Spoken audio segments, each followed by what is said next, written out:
چلے اسی تنخواہ میں سے جب بندہ بڑے بیٹے کی شادی کر کے بہو بیاہ کے لے آئے تو پھر بھی کام چلتا ہے، اور جب اس بیٹے کو اللہ بچے عطا کر دے تو اسی گھر میں، اسی آنگن میں، اسی چھت کے نیچے کام چلتا ہے، تو پھر تو مان جانا کہ چلانے والا تو نہیں، چلانے والا کوئی اور ہے۔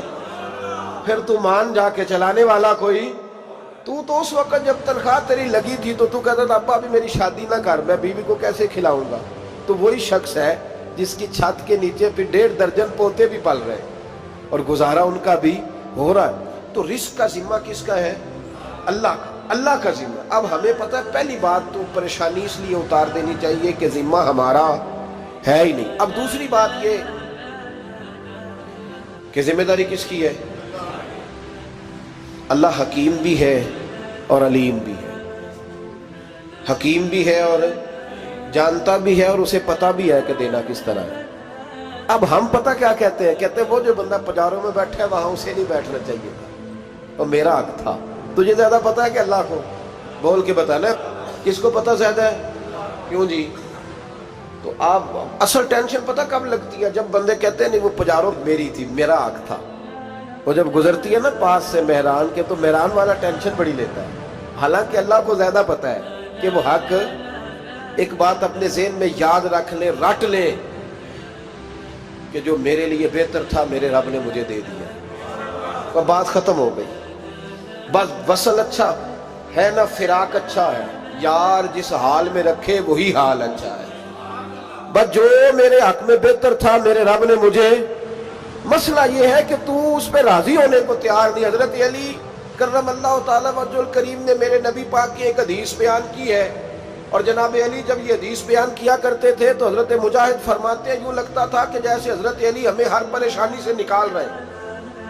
مولا علی شیر خدا رضی اللہ تعالیٰ عنہ فرماتے ہیں کہ مجھے میرے نبی پاک صلی اللہ علیہ وسلم نے ایک طریقہ دیا تھا ٹینشن فری ہونے کا۔ آپ فرماتے ہیں مجھے تو بڑا راس آیا ہے، تم بھی اگر کر لو گے تو تمہیں بھی فائدہ دے گا۔ کہا وہ کیا؟ حضرت علی کہنے لگے محبوب علیہ السلام نے فرمایا تھا لوگوں تم اللہ کے دیے ہوئے تھوڑے رزق پہ راضی ہو جاؤ، وہ تمہاری تھوڑی عبادت سے تم سے راضی ہو جایا کرے گا۔ بس تم 2 نفل بھی پڑھو گے تو اللہ راضی ہو جائے گا، تم 1 رکوع بھی سویرے اٹھ کے پڑھو گے تو وہ راضی ہو جائے گا، وہ تمہارے 313 درود شریف سے راضی ہو جائے گا، تم اس کے دیے ہوئے تھوڑے رزق سے راضی ہو جاؤ۔ ٹینشن اس لیے ہوتی ہے کہ ہم راضی نہیں جو اس نے ہمیں دیا ہے۔ وہ حل میں مزید کی جو دوڑ ہے نا، حل میں مزید کی، بے قدرہ کچھ قدر نہ جاتی، کیتی خوب تسلی ہو، دنیا دار پجاری زردے، کتیاں دے گل ٹلی ہو، بک بک روشن اکھیاں تکیو ویک حویلی کلی ہو، تے کوچ نصیر اساں جد کیتی پہ جانی تھر تھلی ہو۔ تو یاد رکھیں یہ جو ہے نا مصیبت کے مال آ کیوں نہیں رہا، وہ سامنے والا پلاٹ میرے گھر کے سامنے ہے گھر کے سامنے، پر رجسٹری میرے نام کیوں نہیں؟ یہ مصیبت سانس نہیں لینے دیتی۔ موٹر سائیکل کھڑی کرتا ہے نا جب آ کے دکان سے روٹی کھانے آتا ہے، دفتر سے گھر آتا ہے، کاروبار سے آتا ہے، تو جہاں موٹر سائیکل کھڑی کرتا ہے وہ ٹینشن بڑی ہے کہ کبھی میری ہو جائے نا یہ والی جگہ تو میں یہاں بھی بورڈ لگاؤں اپنے نام۔ اس نے مالی پریشانی پیدا کی۔ تو جس حال میں ہے، کیونکہ تو نے اپنا یہ حال خود نہیں بنایا، جس نے بنایا ہے وہ بڑا بہتر جانتا تھا کہ تو اسی حال میں اسے اچھا لگتا ہے۔ تو اسے اسی حال میں، ایک بزرگ تھے تو ان کی طبیعت بڑی علیل ہو گئی، بیمار ہو گئے، تو اللہ نے آزمائش دی تو کیڑے پڑ گئے وجود میں۔ ایک کیڑا یہاں سے کھا رہا تھا، اللہ والے بڑے راضی رہتے ہیں اس کی رضا پہ، تو کیڑا یہاں کھا رہا تھا تو نیچے گر گیا، تو بابا جی نے اٹھا کے پھر وہاں رکھ لیا، کہنے لگے جب اس نے تیری ڈیوٹی مجھے کھانے کی لگائی ہے تو میں اس بات پہ راضی ہوں، تو نیچے کیوں گرتا ہے؟ بس ٹھیک ہے کھا، جب اس نے تجھے ڈیوٹی جو تیری لگائی ہے۔ سالبہ بن عبد الرحمن ایک صحابی تھے، سالبہ غالباً، نبی پاک صلی اللہ علیہ وسلم کی خدمت میں آئے، کہنے لگے یا رسول اللہ صلی اللہ علیہ وسلم غربت بڑی ہے، میرے لیے دعا کریں اللہ زیادہ مال دے۔ تو محبوب صلی اللہ علیہ وسلم نے فرمایا تو جس حال میں اچھا ہے وہ تیرے لیے بہتر ہے، اس میں تو ہے وہی حال تیرے لیے۔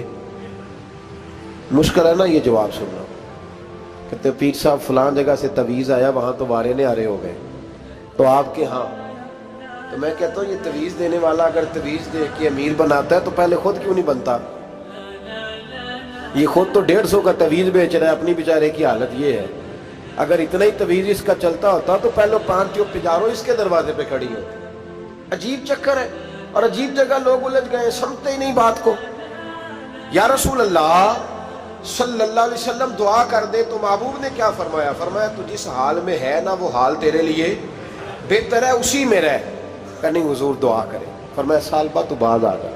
حضور دعا کرے۔ فرمایا تو باز آ جا۔ 2-3 دفعہ کا ضد کی، محبوب نے فرمایا جا پھر اللہ تجھے زیادہ پیسے دے گا۔ چند بکریاں خریدی، اتنی برکت ہوئی کہ بکریوں کے ریوڑ بن گئے۔ پھر کچھ بکریاں بیچ کے گائے خرید لی، ان کے بھی ریوڑ ہو۔ پھر کچھ اونٹ اونٹنیاں لے لی، ریوڑ ہی ریوڑ۔ پہلے 5 وقت مسجد میں آتے تھے، اب فجر اور عشاء رہ گئی۔ پھر مال زیادہ ہوا تو مدینے شہر میں کوئی جگہ ہی نہیں، مدینے سے باہر حویلی خریدی، پھر جمعہ ہی رہ گیا۔ جمعے کے جمعے آتے، زکوٰۃ کا حکم آیا۔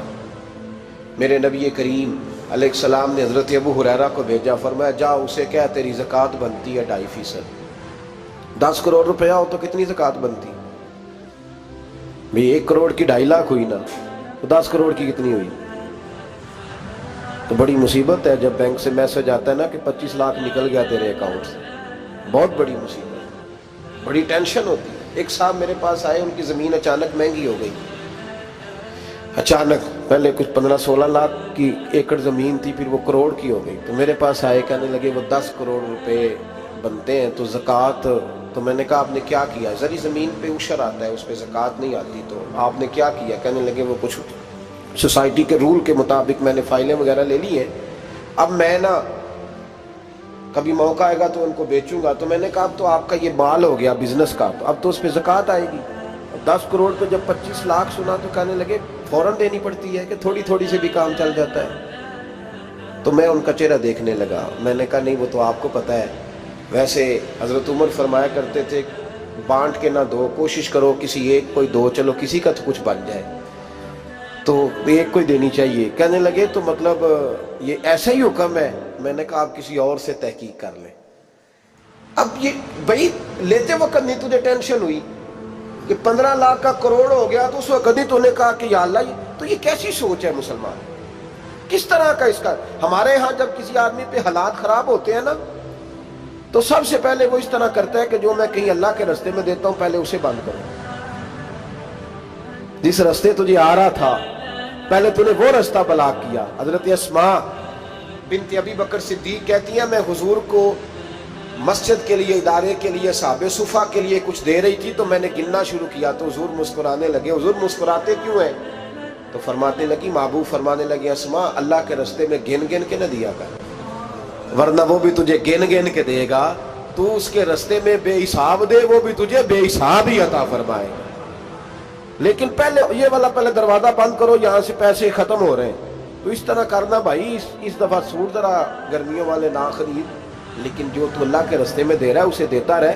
لیکن ہم اپنا نقصان زیادتی کرتے ہیں اپنے ساتھ۔ میں نے آپ کو پہلے بھی بتایا تھا پیار کی بولی ہے، پھر بولتا ہوں۔ ایک بڑے بڑے پیار والے دوست ہیں، ایک دفعہ مجھے کہنے لگے کہ آپ کئی دفعہ اعلان کرتے ہیں تو مجھے اچھا نہیں لگتا، اور آپ ادارہ بھی بہت زیادہ بننے والا ہے، بڑی چیزیں میں دیکھتا ہوں جو ہوں تو بڑا نظام اچھا ہو جائے، آپ دعا کریں اللہ مجھے پیسے دے تو میں بڑے سارے خرچ کروں گا اس کے راستے میں۔ تو میں نے کہا یا اللہ اسے 10 کروڑ دے، یہ 9.5 کروڑ تیرے راستے میں دے دے گا۔ تو چپ کر گیا، جس طرح آپ نہیں کر گئے سارے، چپ کر گیا وہ بھی۔ اس نے کہا جی نہیں جی انشاءاللہ کریں گے۔ تو میں کیا پلیا جی تے دعا پہ ہوں دیا، ابھی تو وہ آئیں گے تو تب دیکھی جائے گی، تو یہیں اڑ گیا ہے۔ یعنی 9.5 کروڑ اللہ کے راستے میں خرچ کرنے کی دعا پہ بھی آمین کوئی نہیں کہتا کہ چلو آمین ہی کہہ دیں۔ تو میں کہا تینوں تے 50 لاکھ بچتا سی پیا، لیکن تو اس سودے پہ تیار ہے۔ جب یہ سوچ ہوتی ہے، یہ غلط سوچ ہے، یہ بات تو اگر تے مسکرانے والی، لیکن یہ سوچ صحیح نہیں۔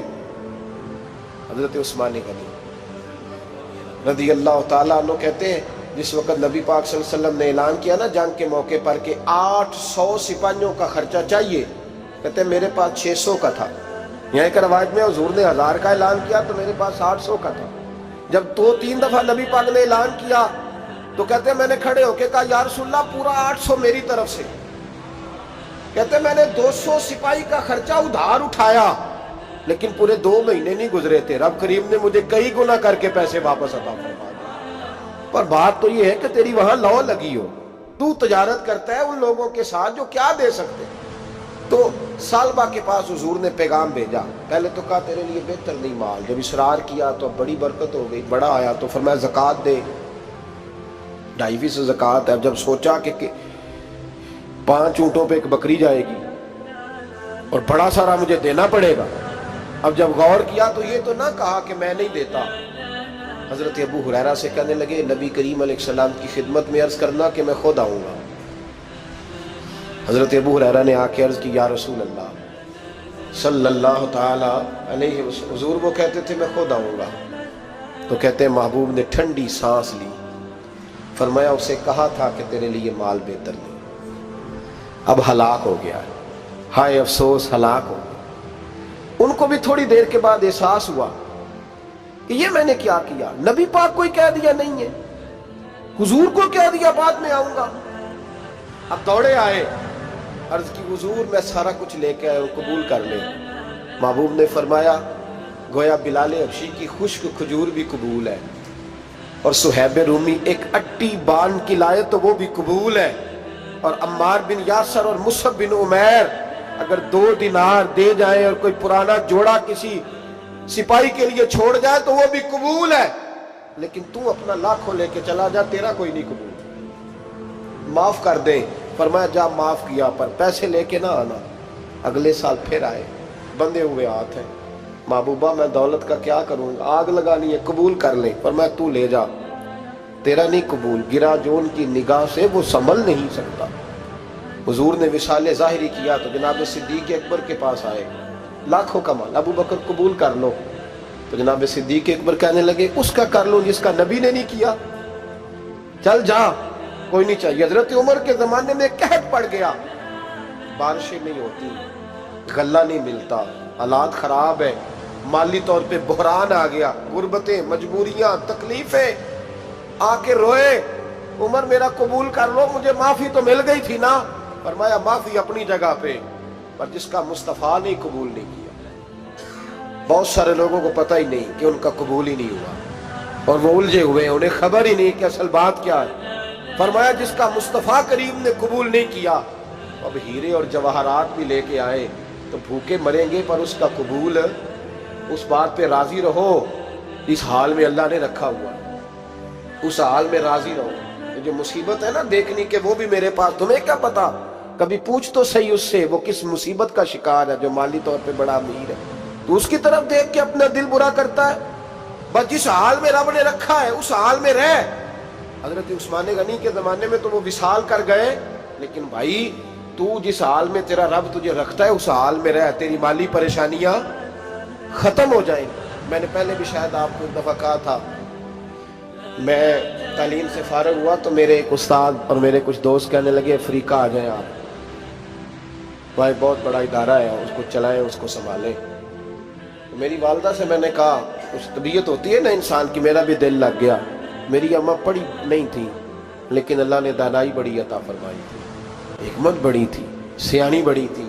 تو میں نے کہا اماں جی وہ مجھے ساؤتھ افریقہ کی دعوت ہو رہی ہے تو آپ کیا کہتی ہیں؟ تو اٹھ کے میرے پاس آ گئی اور مجھے انہوں نے اپنے بازوؤں میں لے لیا، پھر میرا ماتھا چوما، کہنے لگی پتر میں تے وال بھی نہ پوٹ کے دیوا کسی نے، ہم نے دولت کا کیا کرنا، تو اللہ کا نام لے کے کہیں بیٹھ جا، رب کریم رونقیں لگا دے گا، خیر ہو جائے۔ تو میرے بھائی یاد رکھیں ان چیزوں سے تھوڑا سا دیکھیں نا، قناعت کریں، جو اللہ نے دیا اس پہ راضی ہو جائیں، اللہ بڑا مہربان ہے، وہ آسانیاں کر دیا کرتا ہے۔